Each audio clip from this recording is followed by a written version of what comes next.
Hello, everybody. My name is Ray. Welcome to the Evangelical Dark Web. Tonight, we're going to be discussing Doug Wilson is concerned about Christian nationalism, which I think is a pretty interesting development, but not really a development. Who knows?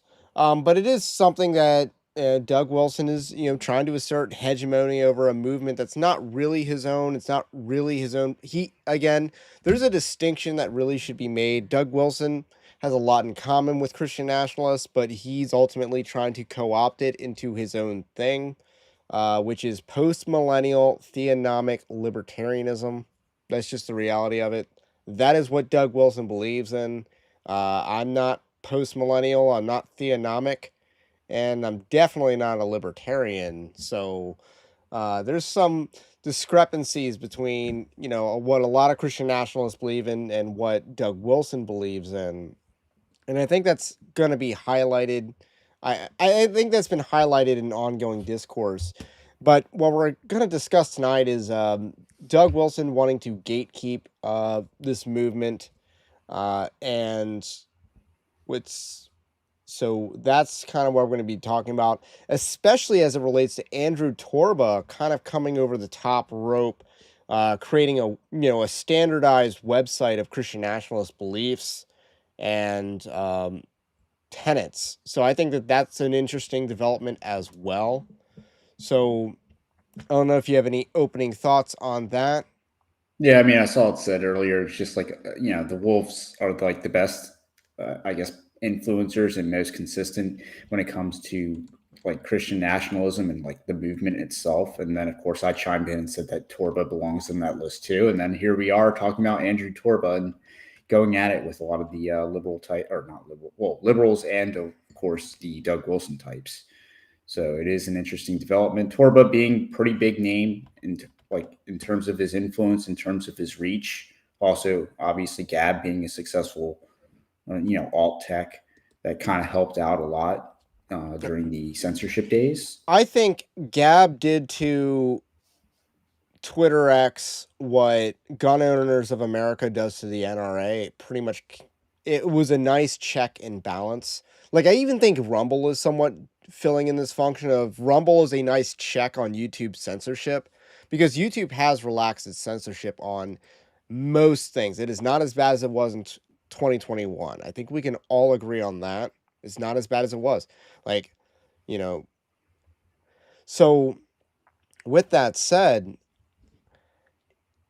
Andrew Torba has been very instrumental in creating a Christian check to secular systems. And I think, he's been doing Gab AI, which looks like a good platform. I'm not necessarily interested in paying for it.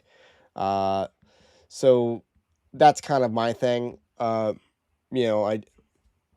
There's only so much money I can give to support different causes. I did read Andrew Torba's book. I thought it was interesting on AI. It's just not my interest, so to speak. But nevertheless, I do believe that Andrew Torba has had a tremendous impact on Christian nationalism.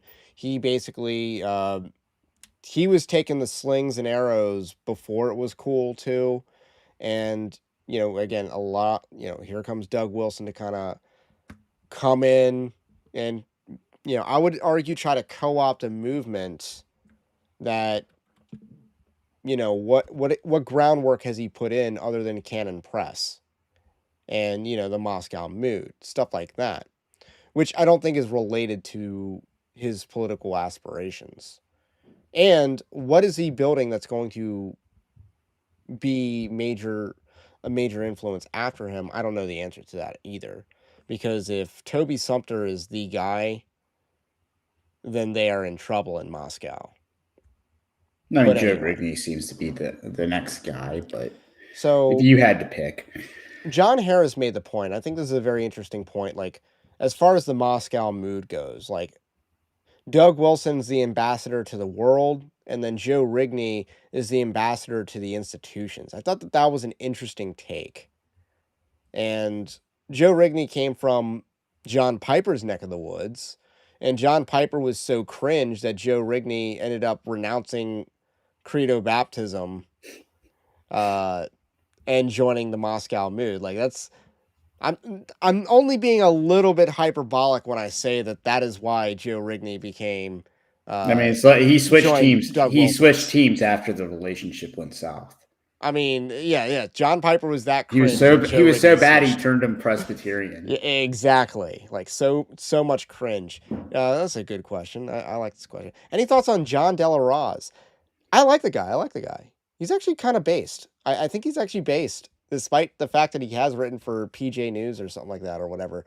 But yeah, he's pretty based. I'm actually subscribed to him on my personal channel. He does a lot of good content, in my opinion. Uh, but anyway, let's dive into the video. And just to go on about Torba, I mean, Torba's generally, yeah, he took the slings and arrows before everyone else did, but he is very consistent and very like he's really reeled it in. As you know, if you're looking at like a pitcher, he used to just have the fastball, but now he has a lot more command of the strike zone, and I think that's really served him well. So I mean, his posting Torba game, yes, or Torba, yes, that he's not as bombastic, but he is far more effective. yeah, I don't think people underestimate Torba's reach. That is for sure because he has a huge email list, and he probably has the biggest email list of Christians outside of things like the Gospel Coalition or Desiring God or a lot of the legacy organizations. Focus on the family, stuff like that. Or the Southern Baptist Convention. Like outside of those type of institutions, he probably has the largest email list of Christian emails. So that guy is a powerhouse. He created a social media that is very effective. There's good engagement on Gab, I would say. It's been very good for Evangelical Dark Web's news gathering website, which you should definitely subscribe to our email list. It's linked in the description below. So you don't miss all the articles of stories that we cover. Because not all the stories make it to video because they just can't. So I'm not trying to get the channel killed. Anyway, let's dive into this video by Doug Wilson. He says, "On suffering fools gladly." So, Doug Wilson, I believe, is trying to gatekeep the movement, and I don't think and he's very obsessed with World War II analogies when he does not, in fact, understand World War II. It would appear, but that is a typical boomerism. But nevertheless, let's dive in.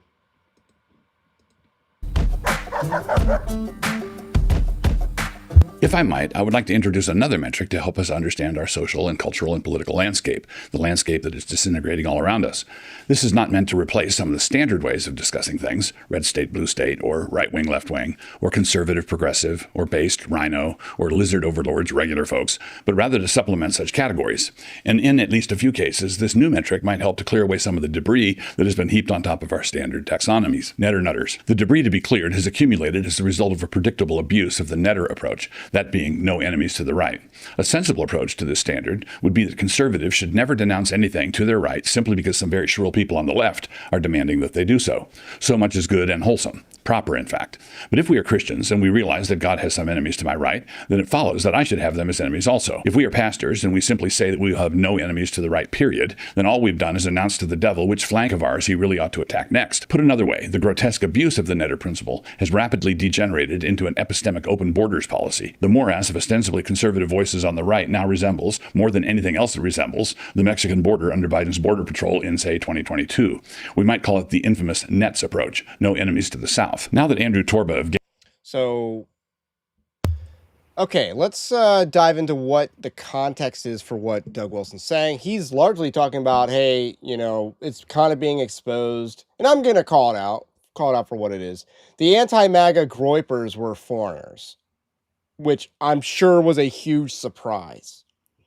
Like all these people that were anti-MAGA in the groyper movement, that were dooming on Trump, they don't have to live with the consequences of their rhetoric because they don't live here. No, I mean, it's like, oh, wow, I'm shocked. You're telling me for the first time, the old Trump line. And, part of the thing is, because I think you've cut out,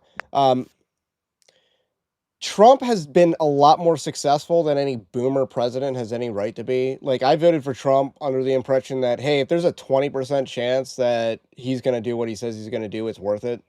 So, as far as me voting for Trump goes, I believe I've gotten a good return on what I thought. I've had my expectations exceeded. And I think that should be a more appropriate posture. You know, what did you vote for? I wanted people to get pardoned. Again, we got some comprehensive immigration reform passed. And I mean that in a good way this time, not, the Gang of Eight way. So or I think that, or the James Langford way. that Southern Baptist limp. Uh, anyway, yes. So I think Trump has mostly been a successful president this year. I think this might actually be his best year as president. So I'm not like there's things that need to be improved upon, but at the same time, we have 4 other years where Trump was not this good. So we got to take that into account.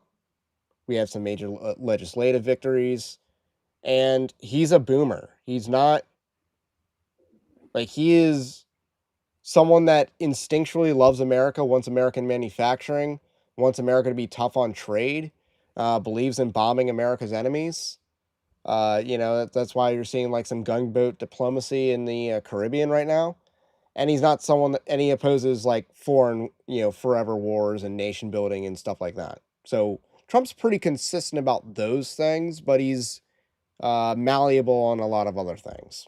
I mean, again, even on the immigration stuff, there's like 3 factions on the right. I'm taking a little bit of a Nick Land point here, where you have like the more nationalist types. You have the Christian nationalist, and then you have the tech right, and like all 3 of them do need to work together. And this ties into Netter quite well. Is that the 3 sides have to work together if they want to win. You have to work with the Silicon Valley tech people. You have to be willing to work with he used the term white nationalists, which really American nationalism is, let's just say, heritage American in nature. And then, of course, Christianity playing, the lone bulwark evangelicals. These 3 factions make up the right. And in order to win, the 3 factions do have to work together. That means you can't necessarily cancel people necessarily in the other 2 camps under certain circumstances because they might outflank you. Now, obviously the biggest fissure being the H-1B issue with the tech right. And that's the biggest issue impacting the administration's, I guess, shortcomings this year. Or their perception. But I would say the biggest issues are, because first of all, even on the immigration issue, I think Trump has actually been pretty good. Border crossings has, taken a steep dive. And then the mass deportation numbers could be better, but at the same time, you're projected they're a lot to get better than you're projected to get 500,000 before year end without your budget increases taking effect. But that doesn't include self deportations Yes. or the other factors. When you look at other presidents, Trump has actually done a lot better on the deportation thing because, first of all, they didn't let millions in. Well, they didn't, do catch and release and call that deportation. Right. So there's a lot of stat padding on previous administrations to where America probably has not actually deported this many people ever. So anyway, Doug Wilson's referring to some context where, hey, anti-MAGA groypers were foreigners. Gee, not a shock to any of us. But even just like the fact that many slop accounts, these major MAGA accounts it's like, no, they're like known slop accounts. Right. And they're just engagement farming. And they have right-leaning engagement. There's several Christian accounts that have also been exposed as being foreigners that get a lot of slop. So it's everywhere. Oh, for sure. And again, his like blaming Netter as, Netter was the problem. And again, most of the people that were serious probably weren't really talking about Netter as a slogan other than trying to explain it for the masses. And, Charles Haywood tried. I think Netter has failed simply due to human retardation, and it should just be retired and replaced with the friend-enemy distinction because that's really what it is. It's just it's supposed to be a more palatable term for a Schmittian concept. And all, Doug Wilson's doing is enacting a friend-enemy distinction on his own terms. Right, and everyone already does this. So he is practicing netter when, who isn't Doug Wilson willing to criticize? I'm sure that list of names exists, but anyway. Gab has recommended the Stone Choir podcast to us, the #1 Christian nationalist podcast in the world, along with Sacra Press, where you can find race realist Michael Spangler cheek by jowl with Franciscus Junius, not to mention another book arguing the compatibility of Christianity with National Socialism. The only thing left is to breathlessly await the suggestion that we start placing cartel members, pole dancers, and fentanyl dealers on the executive board of the Edmund Burke Society. And if you protest any such suggested follies, even when they get to a dunsical apogee, you will be accused of the mortal sin of gatekeeping. But when these people sneer at all gatekeeping, they have essentially embraced open borders. Well, open borders for them. This is a straw man. So let's just bring up who he's named. He's named Sacra Press because they publish like material that's primary sources. That's the word I'm looking for. They published primary sources from 1930s and 40s Germany. So they've done that. They do a whole lot. I mean, obviously, he's not going to talk about Stephen Wolfe, who his canon publishing. I actually do have a clip of him referencing Stephen Wolfe. Because Wolfe is working with Sacred Press on their Keckerman. Oh, really? So there's so he brings up that Michael Spangler, again, who's a pastor, a Presbyterian pastor of some sorts. I don't know what denomination. I don't really care. I think he's independent as of right now, but he did get screwed out of the OPC, if we're going to be really honest. And he got screwed because he called out Amy Byrd first. And the OPC, it's basically like the Martin Luther approach or the Huss approach, that if you're the first to call something out, you'll be the one burned at the stake. Yeah. And then Andrew Torba, obviously, we've talked about him being called out, and that was there as well. So he says that they oppose all gatekeeping. I don't think that's necessarily true, because obviously they oppose, liberals like James Lindsay telling Christians what to do. Well, so obviously they're not opposed to all gatekeeping. I'm pretty sure Mahler and company are not necessarily fans of the Groypers. Oh yeah, and Stone Choir. Yes, and you're right. They're not fans of the Groypers. I know Corey Mahler has said some very choice words about Nick Fuentes and his ilk. Which, ironically, for all the choice words that they say on the Twitter sphere, their podcast is not exactly known for that. No, it's not. It is known as Lutheran NPR. Yeah.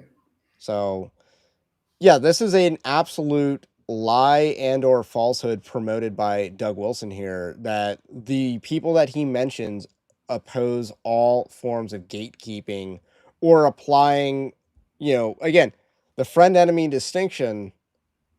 He's just writing the rules to write those people out and who knows who in.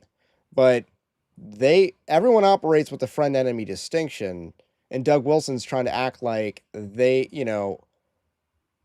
trying to act like that he's the balanced one who understands how to apply it properly. But yeah, that was an absolute straw man. And again, he is the Michael Spangler of another generation, if we're going to be really honest. Except, Federal Vision is objectively wrong. Go into that, actually, because why not? Let's indulge. I just know that it is. I mean, it's just him reinventing the wheel. So I'm not going to go into a whole lot on Federal Vision, but yeah, he was wrong. They were wrong on that issue. And there's a reason, like, a lot of the Presbyterian denominations fought back on that back in the day. Okay. But again, I go to church with a lot of those people because it's like they fought yesteryear's battle, even though it wasn't nearly as, let's say, critical or and so many people, battle. And especially in Presbyterianism, missed the Tim Keller battle, which is what is being litigated. Like, after he's dead, like, his legacy is totally up for grabs and being debated and dragged through the mud, as it should be. Because it should have been done while he was alive. Like, hey, he's not an inerrantist or, super woke. And he tried to compromise the entire church on homosexuality as an issue. But which Doug Wilson somewhat participated in. Doug Wilson did go along with Side B for a little bit, but he does want to do the term Side B Nazis. That like does want to introduce that term, even though he has gone along with Side B Mr. theology. Concupiscence. Yes. So, and he lost that debate on he is a theological pioneer, and I think, but he is yesteryear's Michael Spangler, if we want to really be. And here he is denouncing current year.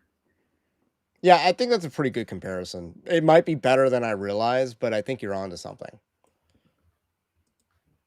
The most part, they are open to race realists and to Nazis and to who knows what other miscreants. But like Kevin DeYoung, they do have their... Okay, I will just say, it is not 1930s Germany. You cannot be a present-day Nazi. I do believe that National Socialism in Germany, like no American can really be a Nazi because they're not German. Like, I think being a German is essential to being a Nazi. So I'm just saying, like, if we want to use terms biblically or correctly, which there's another video for that of Doug Wilson. We'll see if we get to that. But anyway. Standards. They do draw the line at the Moscow Mood, for which we are most grateful. This indicates that they understand, probably at a primal level, that their version of ethno-nationalism and our version of Christian nationalism are very different things, the same way that a Canadian moose and a little yellow canary are different things. The tenets of ethno-nationalism do not follow from Christian premises, not at all, and I, for one, am glad about the clarity they seem to have on that point at least. Ethno-nationalism is not a subset of Christian nationalism. But can a genuine Christian embrace the tenets of ethno-nationalism? Sure, but only in the way that a Christian can commit adultery with his neighbor's wife. That can happen too. So what are we doing here in Moscow? All right, let's talk about Doug Wilson is a wordsmith. Doug Wilson is a wizard with words and rhetoric, but somehow he doesn't realize that ethno-nationalism is a redundant term. So when he says that a Christian can't be an ethno-nationalist, but a Christian can be a Christian nationalist, what about a Christian ethno-national? Except that's a redundant term. So what he's already saying is that a Christian can be a Christian ethno-nationalist, but they can't be an ethno-nationalist. Which, what is he actually arguing against? He's trying to make a distinction between nationalism and ethno-nationalism when that's a redundancy. Oh no! Well, if you go back to the stream we did on him on Aaron McIntyre trying to do the whole, blacks and whites are both the same like race or whatever. They're both American, like the same heritage American stock, even though there's clear differences both in their behavior, their aesthetics, their disparate impact and other things. So it's also, I don't think Black Americans would agree. They don't. Yeah. And that's important to realize. But he's trying to do that and say that you can have nationalism and then, my form of nationalism, which again, nationalism inherently means common blood.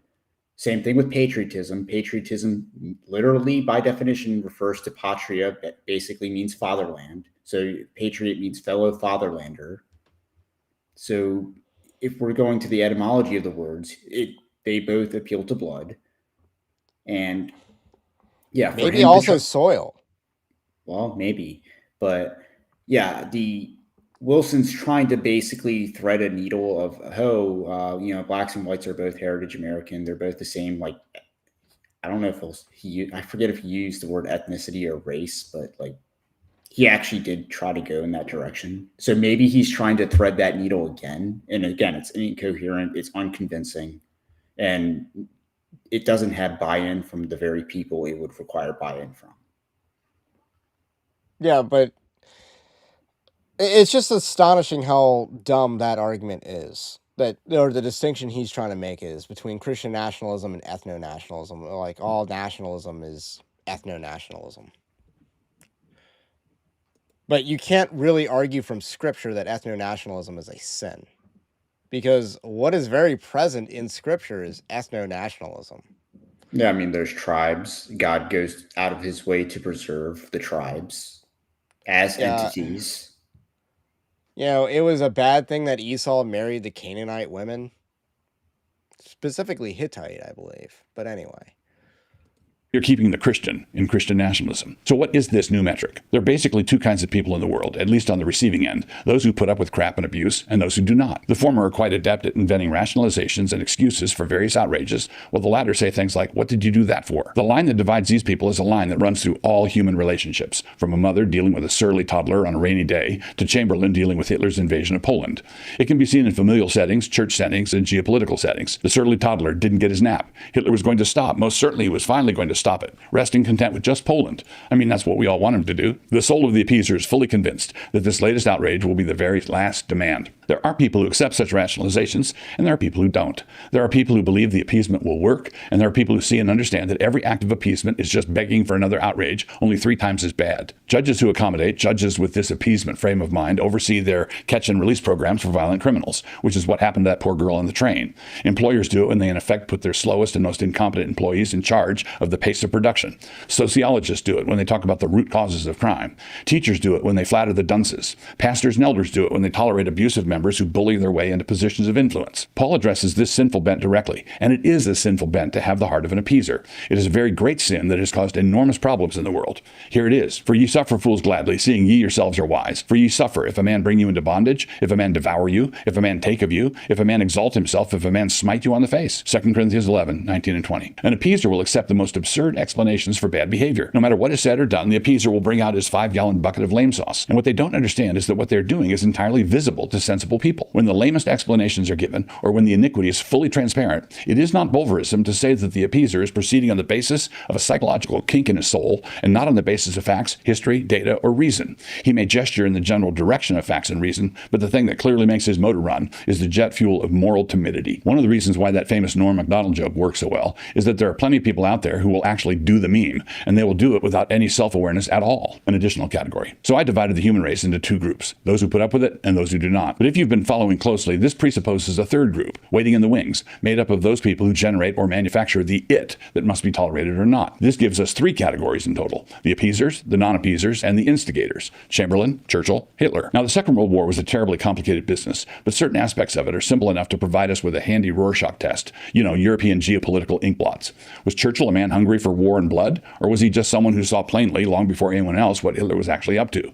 Was Chamberlain a long-suffering saint, or was he an appeaser? To use Churchill's metaphor, a man who throws others to the alligators, hoping to be the last one eaten. Was Hitler a bad actor from the get-go, or was he simply trying to rectify some of the injustices of the Treaty of Versailles? Poor baby. Now, it is a standard move for the appeasers to categorize the non-appeaser as though he were the instigator. We saw this most recently with the murder of the 2 National Guardsmen in Washington, D.C. Let's pause there for a second, because he does a lot of World War II analogies here. No, I mean, it's just very clear he doesn't understand World War II. No, I mean, let's first point out he actually points out the Bulverism objection that has been leveled at him. He doesn't really answer it properly. By you, for in a lot of by me, cases. by Stephen Wolf. Ironically, his own Wade Stott was big into like popularizing that through his channel. But yeah, he kind of brings that up, but he doesn't quite substantiate it because again, he's the one that's using it to describe the people that he opposes, and he's also calling them appeasers, which again, I don't even agree with that interpretation of 2 Corinthians that he posits. I think that's more the silver tongues, not the appeasers. He's not talking about cowards. He's talking about like these sophists that come into the church, or these people that are able to like raise money very well. Yeah, I thought what he was saying was a stretch. So he is misapplying the verse in scripture to make it about appeasers when it's more about you people call yourself wise, yet you're tolerating these idiots coming into your church and like smooth talking you. That's what Paul is actually saying. Another thing is that Neville Chamberlain is the one who declared war on Germany in 1939. Can we just... So how much of an appeaser was he actually? I mean, can we just point out that like he just did that whole analogy but doesn't mention Joseph Stalin, who was actually the instigator of World War II, if we really want to like boil it down. Like, you could say he fooled Hitler, which, contrary to a lot of the Hitler bros, well, yeah, Stalin played Hitler the fool multiple times. And I know that's especially true with the counteroffensive after Stalingrad, because the Germans had no idea that was coming. I'm talking before. I'm talking before, like even the Molotov-Ribbentrop that he played Hitler the fool then too. He of course lured him into invading Poland, and obviously he invaded Poland, and the Allies didn't care. Right. Which again, is that appeasement too? Was he appeasing Stalin? Like, which I mean, I would say it's more appeasing Stalin than there's more appeasement towards Stalin than there ever was towards Hitler. But Yeah, especially when you have like multiple things that were no-nos under the League of Nations and stuff like that that Stalin was actually yeah, he's doing. gonna make You have this the whole. Holodomor. You have a lot of other communist things that Winston Churchill for a time actually, cared about. But yeah, But I he's just gonna make don't. an entire analogy, not mention the actual instigator of World War II. Yeah, and largely it's like, okay, Germany was going after German territories, like, and the Danzig corridor in Poland was especially big. But, if you want to bring up a historical example, that's not the first time that Germans and Russians have split Poland, because that happened, a couple hundred years earlier, where Austria, Prussia, and Russia all split Poland into three or something like that. So it's not like that's the only time that Poland's ever been split.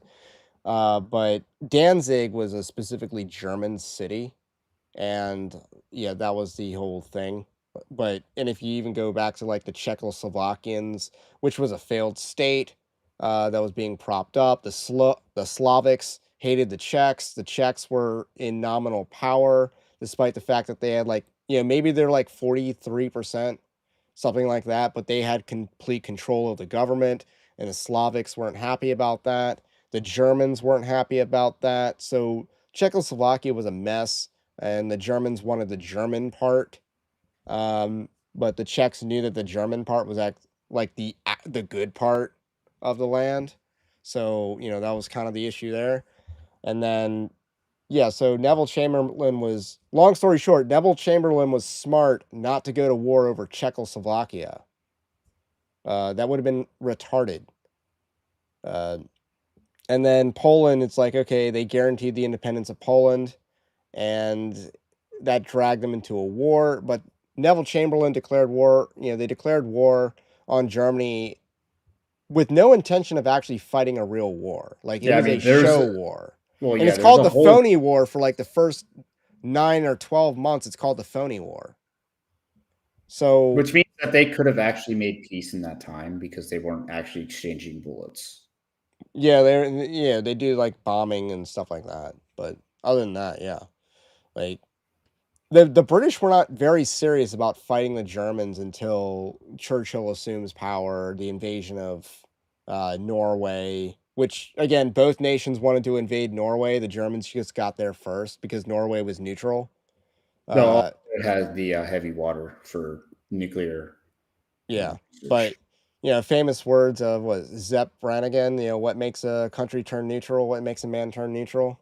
So, yeah, being neutral a little bit dangerous during those times, and then the invasion of France happens and stuff like that. So, yeah, but before all that, they weren't. The British really weren't that serious about it.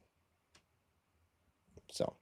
Again, he's just using a fake narrative, and he's not actually addressing criticisms that have been leveled against him. And he's going to say that, oh, we're appeasing what, the Fuentes people, the Stonequire people. I mean, But it is the narrative that it is the official narrative that the Germans were going to take over the British, even though the Germans had no navy. Like, I believe they only had two capital ships, a lot of submarines, but yeah, they had no ability to cross the English Channel. And I saw Tommy Robinson, posted a picture of Operation Sea Lion, which relied heavily on airborne units.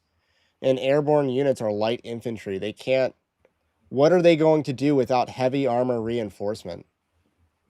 Like, they can't do anything, and the British, they won the Battle of London because the Luftwaffe was incompetent. But either way, the Germans, uh, they thought that the British air defense was too good to really penetrate. So anyway, yeah, the British were also a stronger military. Like, the British, the French, and the Russians were all stronger than the Germans on paper. Obviously, game time happens and any given Sunday type of thing, which is what happened in World War II, any given Sunday. But Germany was not stronger than any of the nations that they declared that they meaningfully fought in World War II. So the historical analogies are just really devoid of what actually was reality in those times. But anyway. The president had brought in the Guard to deal with the crime-ridden state of affairs there in D.C., and an Afghan national named Ramanullah Lakanwal is the alleged gunman who shot them. Naturally, the left blamed the president for the incident, saying that he caused it by bringing the Guard into D.C. in the first place. Delinquents in the Snow. If you have a volume of Lewis that contains an essay called Delinquents in the Snow, I would ask you to fetch it down and have yourself an edifying read. I wrote a bit about this essay just a few years ago, which I commend to you as well. In the essay, Lewis argues that the genesis of rough justice, vigilante justice, is the legacy of the appeasers, and that it is not the full bloom of the approach of the non-appeasers. In other words, a law and order approach does not evolve into vigilante justice, but is rather a bulwark against vigilante justice. A soft-on-crime approach does not hold back the forces of reaction, but rather provokes ordinary people past the point of endurance, at which point they erupt into the rough justice of vigilantism. When they do this, there will certainly be reactionary outrages, along with numerous people who do not understand what is motivating them. And with Lewis, I do not threaten. But also with Lewis, I predict that this is the inevitable result of decades of spongy liberal governance. And saying that the appeasers are not going to like the new rules is not the same thing as applauding the new rules, but it is to identify the headwaters of our cultural tragedy. Lest I be accused of trafficking in airy abstractions, my point is that Russell Moore is responsible for Joel Webbon. And of course, to whatever extent he understands it, so is Joel Webbon. So where did all this inchoate and irrational rage on the right come from? The assertion of the left is that it is the necessary and logical next step up from ordinary conservatism, hardline conservatism, or perhaps the school of thought I most identify with, which is crawl over broken glass conservatism. They regard it as a long, slow development up from the Mitt Romney version of fascism, then to the George W. Bush form of fascism, then to the Donald Trump style of fascism, until it finally explodes into the deadliest form of fascism possible, which will be the subject of their next breathless fundraising mailer. But if everything is fascist, then nothing is fascist. And if nothing is fascist, why should we care when we are accused of being fascist? Let me ask you, who was it that made accusations of fascism such a meaningless charge? Who was it that made accusations of racism an empty accusation? Who was it that transformed the term anti-Semitism into an all-purpose slander? Who was it that turned charges of misogyny into a joke? When you've answered that question, you will be equipped to answer this one. Who's responsible for the fact that a large swath of American young men are not at all troubled now when they are accused in such terms? Same people. But like Aesop's boy who cried fascist wolf too many times, it turns out that there really are actual fascists in the world, and they are not Christian. I am of Paul, I am of Apollos. That was a first century pastoral problem. I am of Luther, I am of Calvin, I am of Wesley. That is a post-Reformation pastoral problem. I am of Kuyper, I am of Nietzsche. What? So this has not been a long, slow slide into extremism at all. It is an eruption, an explosive overreaction to the decades of liberal tarring everyone they disagreed with as deeply compromised, fascist, anti-Semitic, misogynist, racist. And once you started checking your privilege, you discovered that everything accelerated into problematic territory. Vanilla ice cream was racist. Showing up to work on time was white supremacy. Doing math problems correctly gave white students an unfair advantage. And just as deep calls unto deep, Psalm 42:7, so also lunacy calleth unto moonshine. So, your thoughts on him name-dropping Joe Webbon there? I mean, he's basically saying Joel Webbon's the reaction to Russell Moore. I mean, I don't really think that's a direct one-to-one connection. yeah, you could maybe make a lot of complaints about Joel Webbon one way or the other. I don't necessarily know if he's a reaction to Russell Moore. I mean, obviously, he kind of, to some extent, came out of that environment because he was a former Acts 29 guy, so there is a connection to him more towards like the Chandler side of things. But I don't necessarily buy it. I mean, again, there's a whole chapter in the Westminster Confession that necessarily says that the church synods are not supposed to like intervene on like political matters. So again, the idea that you being a fascist means you cannot be Christian. Again, that's not necessarily true. I mean, you can even say the same thing about communists, and it's not to necessarily defend the merits of communism. But if you're going to argue against the merits of communism, merits of fascism, you do it on the merits, not necessarily on the confessions, which don't necessarily give you that kind of ground. Yeah, I mean, again, going back to the history of Italian fascism, because more Italian. The Germans had National Socialism. There's some differences there if we want to be overly specific, but religiosity in Italy greatly benefited from Benito Mussolini. I think that's just undeniable. I'm not saying that Protestants were the biggest benefactor. Obviously, that was not the case. But as far as the Catholic Church is concerned, they were hugely benefited by Mussolini's rule in Italy. And it's not even like fascism's gone away. I mean, technically, Sweden is technically a fascist country by definition, because you have to work through the unions, and that's what fascism functionally does. The trade unions it makes it so that everything's a closed shop, so to speak, and this trade union set your salary. They negotiate with the government directly. Can we also bring up the example of Francisco Franco in Spain? Wasn't that technically also considered fascism?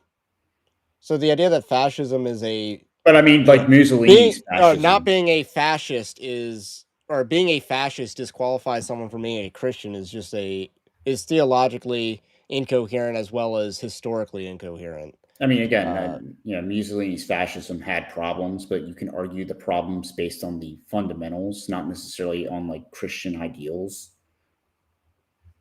And again, a lot of like I won't say socialist movements, but at the time they would have been called socialism.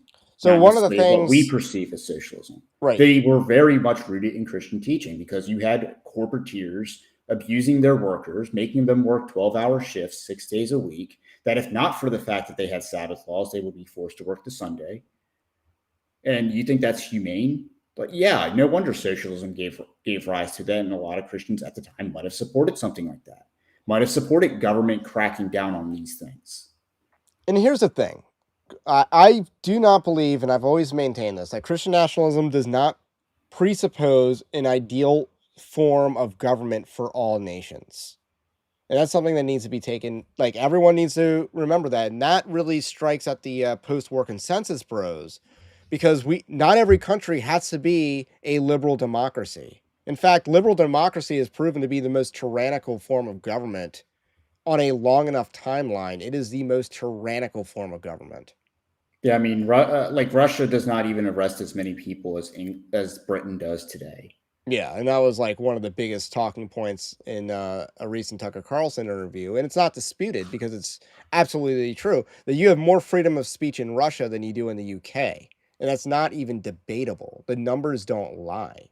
Like, there's some things you can't do in Russia. You can't even do anything that remotely comes close to sedition. And you cannot protest on certain areas without permits and stuff like that. They crack down on protesters, our equivalent of you can't protest on the mall, on the Washington Mall and stuff like that. Like, they crack down on that stuff really hard, right? Because, they don't allow that there, or at least not without permits and stuff like that. But in any case, not as bad as the UK or, what the rest of Europe is interested in doing. The Germans who are, trying to ban party members from having firearms and stuff like that, which, Hitler did the opposite for, at least for his party.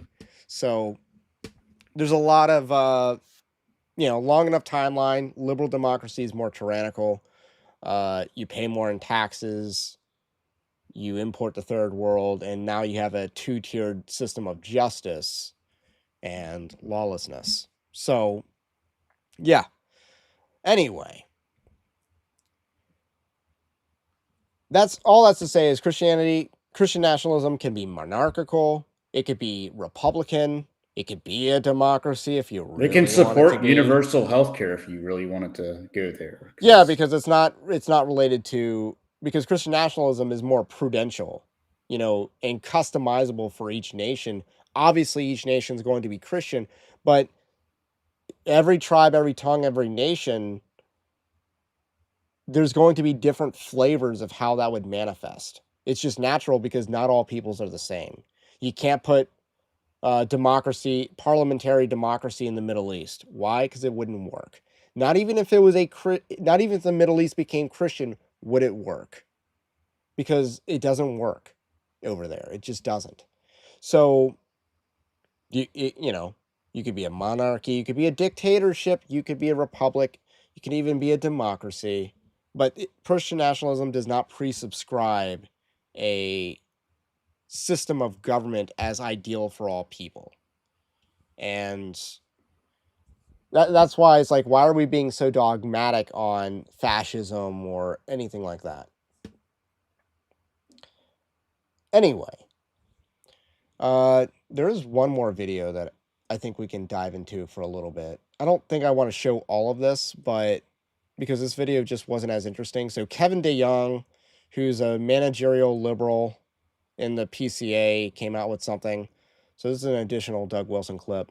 And I want to start here because, again, Doug Wilson's a little bit better than this. But anyway, here we go. Second round. Do you unequivocally renounce anti-Semitism, racism, and Nazism? Yes, I do. And I was most grateful that Kevin acknowledged in his article that this is something I've been careful to do over the course of many years. The one important caveat that I would attach to this is that anti-Semitism, racism, and Nazism need to be defined in a biblical fashion and not as the all-purpose slur that the left routinely deploys against anyone who stands in their way.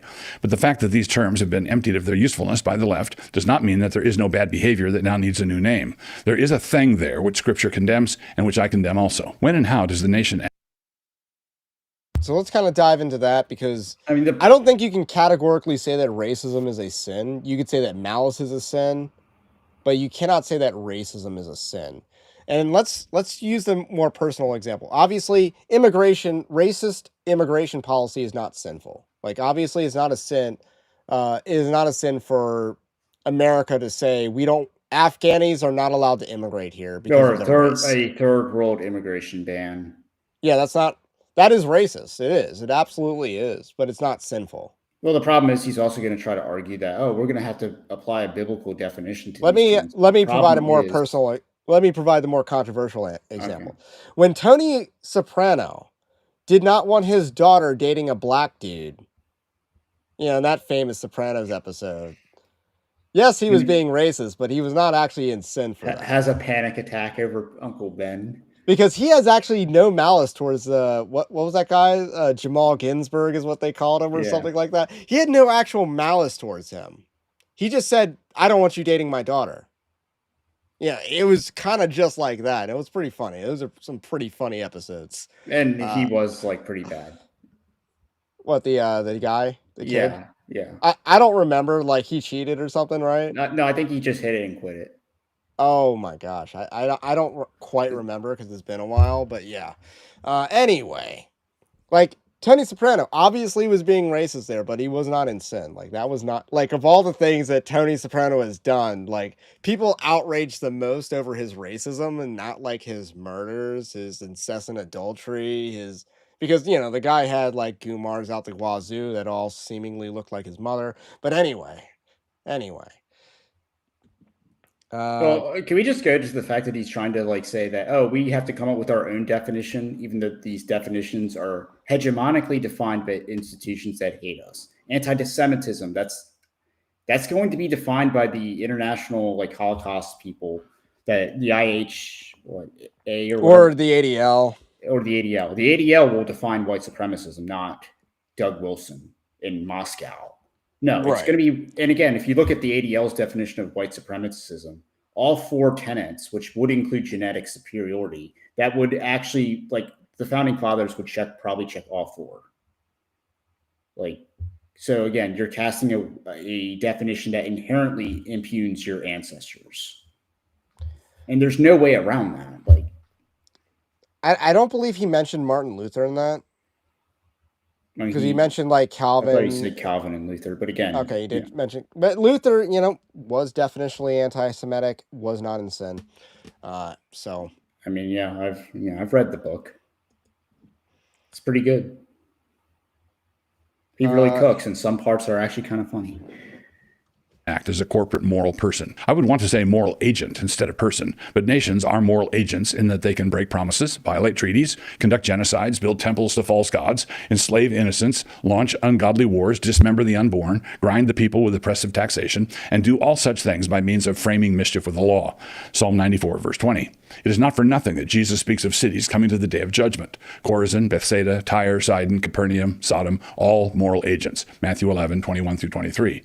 And America is a moral agent too, a moral agent that is under the wrath of God. What is the purpose of civil government? Civil government is charged with rewarding the righteous and punishing the wrongdoer, with those moral terms being defined in line with the standards of the living God. To do this most effectively, the magistrate needs to promote the true religion and all wisdom. When the magistrate does this properly, it will establish justice, ensure domestic tranquility, provide for the common defense, sense, promote the general welfare, and secure the blessings of liberty for us and our children. When the righteous are in authority, the people rejoice. But when the wicked beareth rule, the people mourn. Proverbs 29:2. What does it mean for the civil magistrate to promote true religion? Fundamentally, it means that the magistrate must recognize that all human laws need to have a transcendent grounding, anchored in the will of the true God. It does not necessitate the hard establishment of a state church. It does mean that the civil magistrate should formally recognize that Jesus rose from the dead. Having done so, he needs to have wisdom enough to identify the churches of our common Lord, recognize and honor their tax immunity, protect their liberty to worship God according to their understanding of Scripture, and guard their right to preach and proselytize in any way consistent with public order. It does not mean treating all religions as though they were Christian denominations. Was the First Amendment a mistake? No, the First Amendment was judicious and wise. The separation of church and state is a biblical doctrine, but this should never be confused with the separation of morality and state, which is an absurdity not to be borne. What is the historical example of the political order you would like to see in America? I think this is where we would probably, this is where I think Doug Wilson completely loses it. But then again, I think there's maybe, there is a silver lining in his answer here, but anyway, I mean, I just kind of want to. Mainly platitudes, and then which sound very agreeable, but when he has a history of, okay, this is what exactly he believes, or this is what he doesn't believe. I mean, again, would he actually believe in the interpretation of the Constitution that the founding fathers actually created? And a lot of people on the right would probably say no. I would say most, because that would take away their franchise. Or well, other people. Most importantly, they believe in the incorporation doctrine. I mean, if we 14th go back, Amendment onto the states. Yes. So, which is what he basically assumed. And because, again, it does not actually say separation of church and state. That's nonsense. And honestly, that's not even true. It's kind of it's a thing we like to say, but it's never actually been true. The state and the church are always going to be intertwined. The state is always, or the church will generally be a reflection of the state to some extent and the direction of its leaders. That's how it is in the Old Testament. The religious institutions are generally a reflection of who is in charge. Yeah, and just to highlight that point, it is the kings who have to get the idols out of the temple. That's what happens in the Old Testament. It's not the other way around.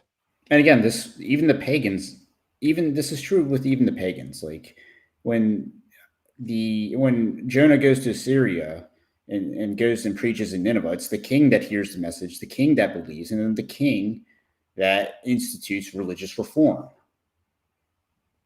And again, you can talk about Aristotle talking about how the Romans, or how the moral education was imperative, how respect for the divine, or Cicero, how respect for the divine law was the basis of moral foundation. So, I mean, yeah, you can go through, even the pagans kind of acknowledge that there's not really a separation between church and state. Anyway. Content to return to the America my grandfather was born in. And his moral agent versus person, I mean, you're just playing a semantic game. I mean, we say that the church itself is a corporate body. So, I mean, there's the threefold church, the invisible, the visible, and then the corporate church, which is the church excommunicates you. The church is acting as a person. So let's finish up, and then we'll get into some of the chats and stuff like that. Which was in 1899. I'm referring to the immediate aftermath of the Holy Trinity decision of the Supreme Court in 1892. Now, as a postmillennialist, I believe we would still have a long way to go from that point, but we could make our way there through slow organic development and without veering off into the great civic apostasy that followed the Second World War. Discuss among yourselves. Judging from my Twitter feed, different kinds of people are being appalled by the Nazis, the Nazi adjacent, the honkies, the Jew haters, and Nick Fuente's army of bots from the subcontinent of India. Some of these being appalled are appalled by the sinfulness of such behavior and because they don't like seeing people caper about in unrighteousness. Let's call them decent Christian critics. I'm sympathetic with them. But a bunch of those being appalled are actually delighted with the opportunity to be appalled because it gives them a plausible reason to pursue their long-held strategy of establishing a deracinated America and castigating anyone who opposes this with anti-Semitism, racism, and Nazism. When I'm asked by someone like Kevin to denounce such things, my strategy is to say, sure thing. Just remember that in order to be sins, they must be defined biblically. But there are good people over here on my side of the line who have a different strategy. They say something like, no, not until you define what you mean by those terms. Given the times, both strategies are acceptable. And it should be fair game, should it not, to ask Kevin to denounce, in unequivocal terms, all Christians who voted for Obama, Biden, or Harris, or whoever attended a BLM rally, or who closed their church for a year during COVID. The reason that should be fair game. How about we also ask Kevin to denounce feminism, wokeness, how about just PCA, naming names? How about pastors. How about liberals like Tim Keller? Can we get Kevin DeYoung to grow some balls on that issue? Or how about, anti-white, Irwin Ince? So anyway, I Again, had to I'm not a fan of this. Let's actually ask Kevin DeYoung to take a bold stance here. I'm not even a fan of the whole whataboutism thing that he's kind of doing. I mean, it's just kind of dumb. All right, we're getting to the part that I wanted to discuss, I think. Is because the people doing such things are every bit as disobedient as the Jew haters. If we go by adjacent cooties, Neil Shenvi is compromised in exactly the same way that Stephen Wolfe is, right? As delighted as I was to see Kevin's familiarity with Dabney and his fearlessness in quoting him, I do have to differ with Dabney. Fire falls from heaven on cities. Jesus wept over Jerusalem under judgment because of the wickedness of her rulers. The day of judgment is going to see a divine evaluation of how we all behaved in our corporate capacities. It is true that God will spare the righteous in what he does. Lot was removed from Sodom. Noah was given the ark. The land of Goshen was spared. Of course, the judgment includes individual judgment, but it is by no means limited to that. If a giant meteor lands... All right, there he goes. He name drops Stephen Wolfe here. So he takes a shot at Stephen Wolfe, calling him compromised in the same way that Neil Shenvi, the woke apologist, is compromised. And yes, Neil Shenvi is a woke apologist, and I will not apologize for saying that. He is an absolute scam artist. Something about Indians being a scam artist. But anyway, he goes in J.D. Greer's church and he supported Resolution 9, and then he wants to say, I oppose critical race theory. No, that's not true. And again, his solution is just empty platitudes, no different than Joel Berry. Anyone can become an American. Obviously, his specific thing as well. There is, where Black people can have their group interest, but white people can't have theirs. I mean, again, when push comes to shove, Dave Green took him to the woodshedder.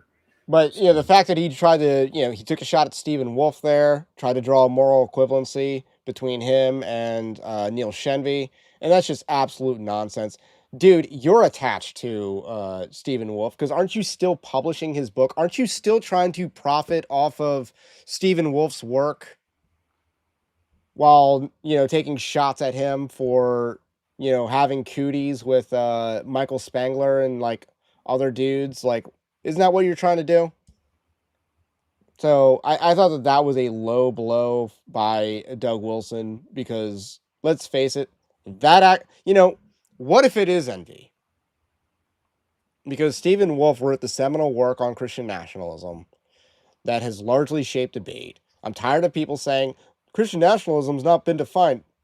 The dude wrote a book in 2022. You haven't read it. They have to do that because it's the easiest way to avoid the actual argument. And again, Doug Wilson's going to do, well, we have to make sure we define it on our terms. Well, guess what? That's not necessarily how language works. You can't just say, well, we're defining it this way. Well, guess what? The hegemonic institutions define it some way else. They have a different definition, and that definition is the prevailing definition. And you can't have an argument or conversation with someone, and then you have to basically convince them that your definition is right before you even get into the meat of the argument. It's just a waste of time. Just use a different word. Anyway, I don't know how much more I have to say, because I'm ready to go to the chat. Let's just summarize it and simplify it by saying that he's playing into the frame of the liberals and the leftist, and that's a losing strategy every single time. He's playing into their frame, and if you do that, you will lose, and you deserve to lose. Yeah, completely fair. All right, let's get into some. Okay, see, naming Webben as a line too far now. Yeah, this is a pretty interesting comparison. What's your take on this one? Webben is, politically speaking, just a tasteful Protestant Nick Fuentes on many issues, so I'm not surprised that Doug Wilson called him out. What do you think about that comparison? Tasteful Protestant Nick Fuentes. It's interesting because Webben is clearly going in that direction.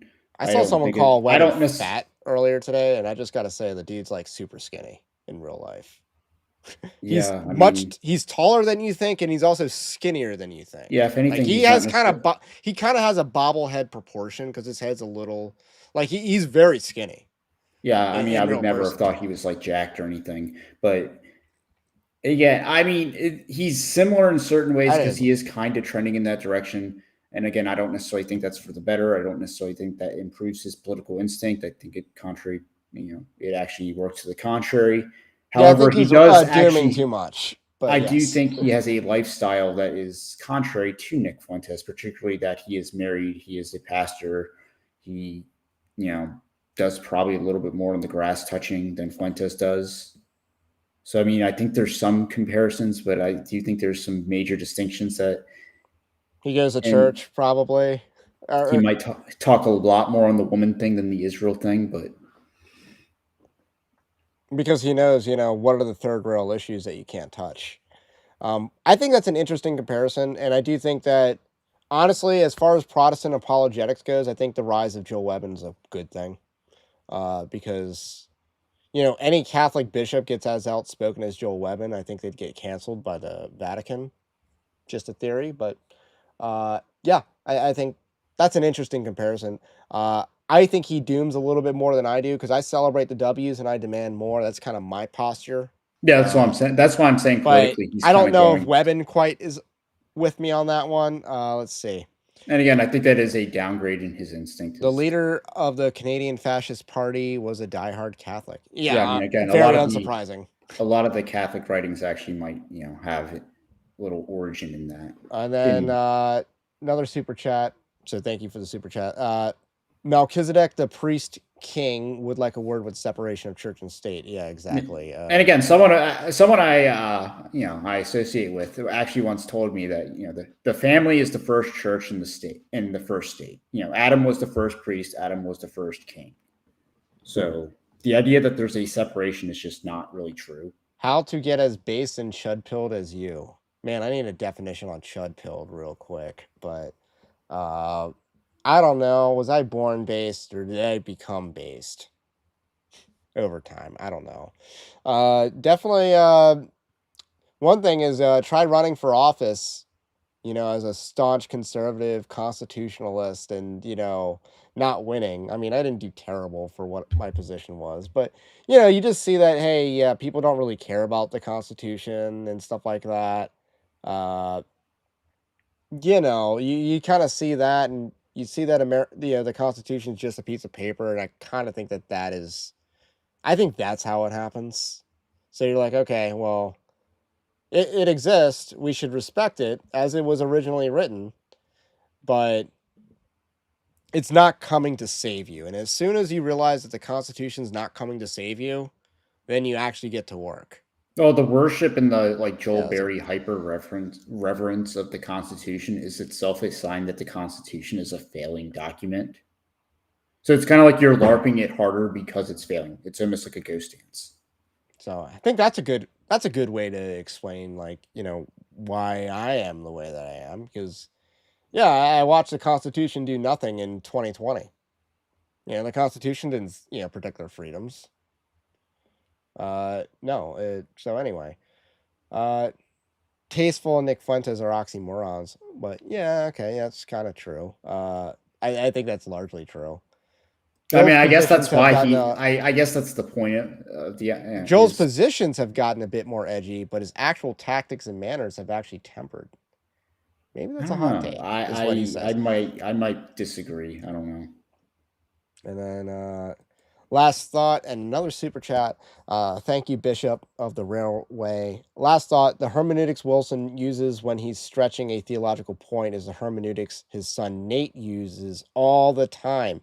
His son has many weird ideas. I don't give Moscow a bright future. One thing about remember the whole House of David show, which bastardized David? There. Yes, I do believe that Nate Wilson is the inspiration for David being a bastard in the show. I do believe that he's the inspiration.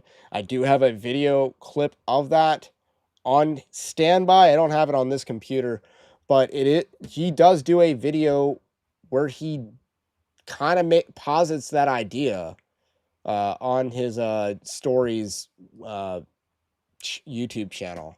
So yes. Anyway, Joel isn't funny like Fuentes. Fuentes, he delivers like a comedian. That is true. Yeah, I mean Joel Webbon, I think, delivers more like a deadpan Matt Walsh, which is why the comparisons are many. So, all right, great chat tonight. Thank you for all the super chats, and I think that's all I have for tonight. If you like this content, do also subscribe to the channel, to the podcast if you're new. Next week we have a guest on to discuss a documentary on Christian nationalism. So I guess we'll have more continuing conversation, and maybe I'll get him into some controversy. We'll see. But if you like this content, we also have a Patreon-like system that you can support the channel, get access to bonus content on the website. We also have a free newsletter, but the least you can do is like this video, subscribe to the channel, to the podcast if you are new. Have a blessed night. Stay based. Christ is King, and we will catch you on the next one.